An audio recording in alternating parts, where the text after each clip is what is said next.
नमस्कार दोस्तों, मैं हूं कंचन और आप सुन रहे हैं कहानी कंचन की। अगर हम पहली बार मिल रहे हैं, चैनल को सब्सक्राइब कीजिए, नोटिफिकेशन बटन दबा दीजिए ताकि आने वाली हर कहानी में हमारा साथ बना रहे।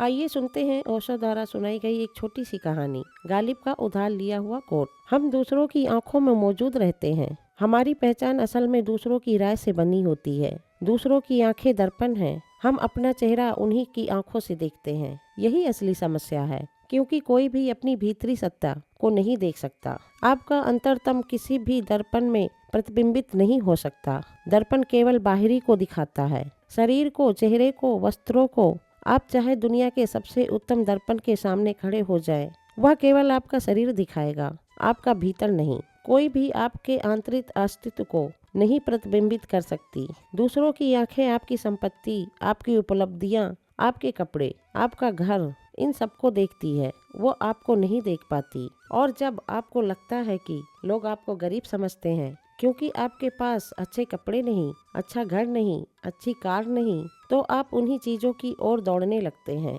आप चीजें इकट्ठी करते हैं ताकि दूसरों की नजर में अमीर दिख सके। फिर वही आंखें आपको और अमीर, और शक्तिशाली, और प्रतिष्ठित दिखाने लगती है। आपकी पहचान उन्हीं प्रतिबिंबों से बनती जाती है। लेकिन याद रखिए, दूसरे केवल वस्तुओं को प्रतिबिंबित कर सकते हैं, आपको नहीं। इसलिए ध्यान अत्यंत आवश्यक है। ध्यान का अर्थ है आंखें बंद करना, दर्पणों को छोड़ देना, प्रतिबिंबों को भूल जाना और अपने अस्तित्व को सीधे देखना। दिन भर आप दूसरों में उलझे रहते हैं। रात में भी या तो गहरी नींद में अचेत रहते हैं या सपनों में फिर दूसरे के साथ उलझे रहते हैं। लगातार दूसरों के साथ जीते रहना ही समस्या है।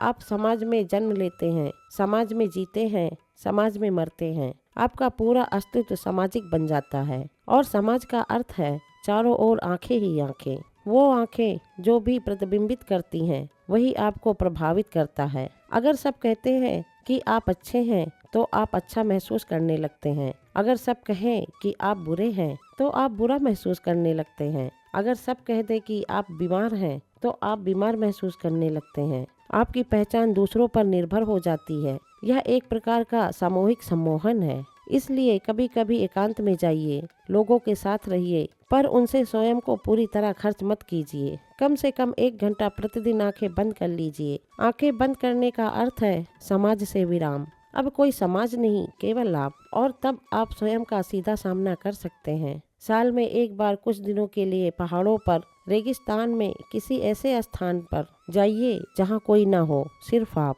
और वहां देखिए कि आप वास्तव में कौन हैं। अन्यथा लगातार दूसरों के बीच रहना आपके भीतर सम्मोहन पैदा करता रहेगा। यही सम्मोहन कारण है कि आप दूसरों को प्रभावित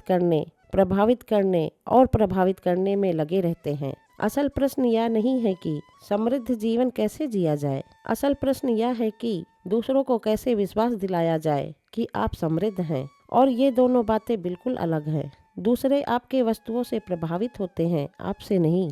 यदि आप सिकंदर से किसी भिखारी वेश में मिले तो शायद पहचान न पाए। लेकिन यदि आपके मोहल्ले का वही भिखारी जो रोज भीख मांगता है किसी दिन सिंहासन पर बैठा दिखे तो आप उसके चरणों में गिर पड़ेंगे। एक घटना हुई। महान उर्दू शायर मिर्जा गालिब को बादशाह ने दावत पर बुलाया। लगभग 500 लोग आमंत्रित थे। गालिब गरीब थे और कवि के लिए दूसरों की नज़र में अमीर होना कठिन होता है। मित्रों ने कहा, गालिब कपड़े उधार ले लो, जूते ले लो, अच्छी छतरी ले लो। तुम्हारा कोट पुराना है, जूते में छेद है। लेकिन गालिब ने कहा, मैंने जीवन में कभी उधार नहीं लिया। एक दावत के लिए अपनी पूरी आदत बदलना ठीक नहीं। वो अपने साधारण कपड़ों में दरबार पहुँचे। द्वारपाल ने निमंत्रण पत्र देखा, हंस पड़ा और बोला, कहाँ से चुराया है, भागो यहाँ से। गालिब ने कहा, मुझे आमंत्रित किया गया है, बादशाह से पूछ लो। द्वारपाल बोला, हर भिखारी यही कहता है। गालिब लौट आए। मित्रों ने पहले से ही उधार कोट, जूते और छतरी रख दी थी।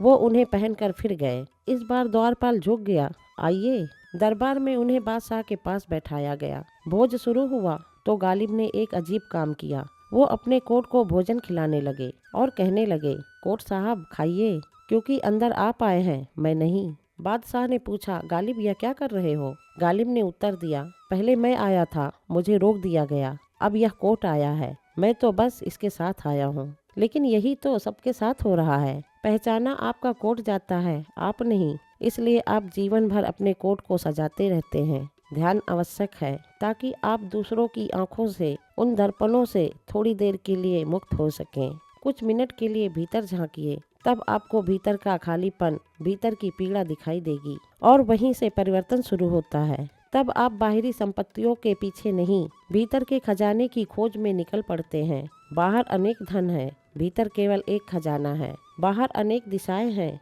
भीतर केवल एक लक्ष्य है। दोस्तों, कैसी लगी कहानी कमेंट में जरूर लिखना। वीडियो को लाइक करना, दोस्तों के साथ शेयर करना, चैनल सब्सक्राइब करना मत भूलना। मैं कंचन आपसे विदा लेती हूँ। फिर मिलूंगी एक छोटी सी कहानी के साथ। धन्यवाद।